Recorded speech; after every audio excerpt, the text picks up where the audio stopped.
आजकल लोगों की इतनी भागदौड़ भरी वाली जिंदगी हो गई है कि किसी को किसी की चिंता नहीं है और पैसा कमाने के चक्कर में अपने आप का भी ख्याल रखना भूल जाते हैं। यही वजह है कि अस्त व्यस्त जीवन शैली और एकल परिवार के बढ़ते ट्रेंड के कारण अकेलेपन से जूझते लोग, आरामदायी और निष्कर्षीय जीवनचर्या और अनहेल्दी डाइट के चलते लोग एंजाइटी से ग्रस्त हो रहे हैं। यह एक ऐसा रोग है जिसकी वजह से पेशेंट को अपनी नॉर्मल लाइफ जीने में भी परेशानी होती है।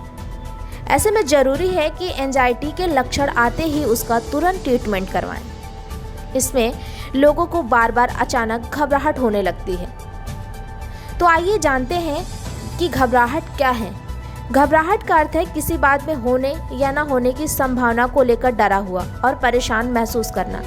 एक घबराया हुआ व्यक्ति तनाव में रहता है और आसानी से चिंतित हो जाता है। तो आप सोचेंगे चिंता का इलाज कैसे करें, तो आइए जानते हैं चिंता का इलाज। कुछ लोगों को घबराहट इतनी जल्दी हो जाती है कि वह ठीक तरह से सोचने, समझने और काम करने की हालत में नहीं रहते, जबकि उस परिस्थिति में समझदारी और सूझबूझ से काम लेने की आवश्यकता होती है। हम सभी लोगों को कभी न कभी घबराहट होती है, लेकिन कुछ लोग हमेशा ही घबराए हुए रहते हैं। इस स्थिति में व्यक्ति आराम नहीं कर पाता और उसका दिल सामान्य से तेजी गति से धड़कता रहता है। इससे आपके काम और रिश्तों और नींद में भी प्रभाव पड़ता है। नींद की कमी होने से भी घबराहट होती है। आइए जानते हैं नींद क्या है। घबराहट बिना किसी वजह के भी हो सकती है या किसी स्पष्ट कारण से भी हो सकती है।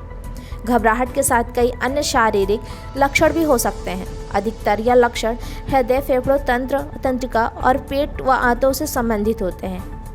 अब लोगों के जहन में एक बात आती है कि एंजाइटी का क्या मतलब है। एंजाइटी एक प्रकार का नेगेटिव इमोशन है। इस जैसे गुस्सा, डिगस्ट, गिल्ट, दुख, निगेटिव इसीलिए बोल रहे हैं क्योंकि हम ये मन के लेवल पर अकेला, होपलेस महसूस करती है। ये हमें शारीरिक तौर पर महसूस हो सकती है, मानसिक तौर पर हो सकती है या दोनों कम्युनिकेशन में भी हो सकती है। शारीरिक तौर पर घबराहट, तेज धड़कन महसूस होना, प्यास ज़्यादा लगना, हाथ पैर फूल जाना, चक्कर आना और सिर में दर्द रहना।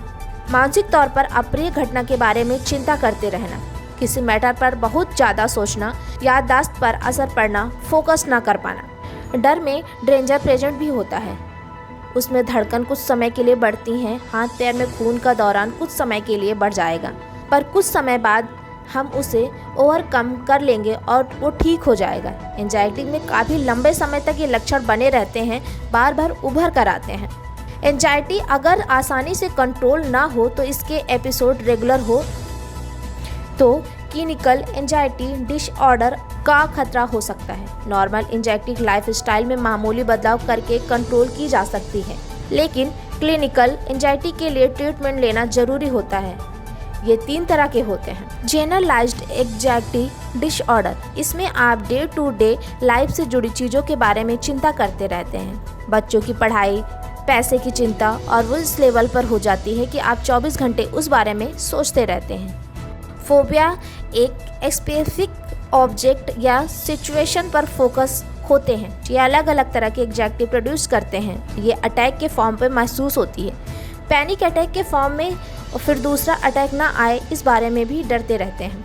वहीं तीसरा ऑब्सेसिव कॉम्पल्सिव ऑर्डर, आपने सुना तो होगा, लोग बार बार हाथ धोते हैं, उनके दिमाग में विचार आते हैं, वो तब तक आते हैं जब तक कोई कॉम्पल्सिव एक्ट ना कर दें। ऐसे अगर आपने लेबल छू ली है तो कहीं इन्फेक्शन ना हो जाए, मैं मर ना जाऊं, तो बार बार हाथ धोते हैं। कुछ लोग बार बार चेक करते रहते हैं कि गैस बंद है कि नहीं या दरवाजे पर कुंडी लगी है कि नहीं।